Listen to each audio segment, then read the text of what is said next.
नमस्कार सर, आपले सर्वांचं स्वागत करतो. माझे नाव sunil khude. मित्रांनो, माझ्या चॅनलवर तुम्ही पहिल्यांदा आला असाल तर माझ्या चॅनलला लाईक करा, शेअर करा, सबस्क्राईब करा, बेल आयकॉन दाबा आणि ऑल करा. जेव्हा जेव्हा मी व्हिडिओ अपलोड करीन तेव्हा तुम्ही पहिले पाहू शकता. मित्रांनो, आज आपण शिकणार आहोत घड्याळ.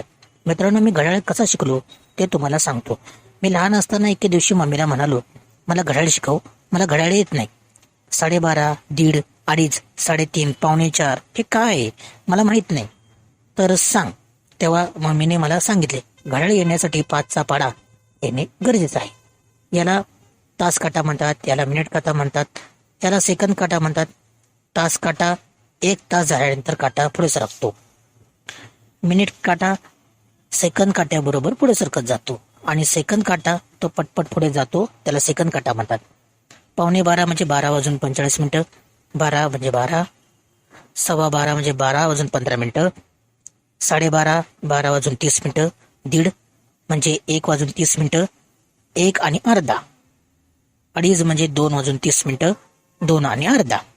तास मिनिट सेकंद घड्याळात 3 काटे असतात. तास मिनिट सेकंद घड्याळात 3 काटे असतात. पाऊण तास म्हणजे 45 मिनिट. अर्धा तास म्हणजे 30 मिनिट आणि तास म्हणजे. आता आपण 5चा पाढा बोलूयात. 5 एके 5, 5 दोन्ही 10, 5 त्रिक 15, 5 चोक 20, 5 पाचा 25, 5 36, 5 सत्ता 35, 5 48, 5 9 45, 5 10 50.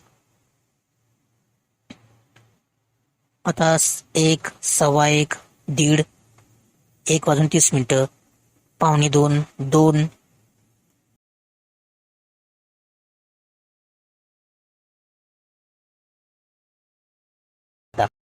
मित्रांनो, आज आपण इथे थांबूयात. भेटूयात नवीन व्हिडिओत. गणपती बाप्पा मोरया.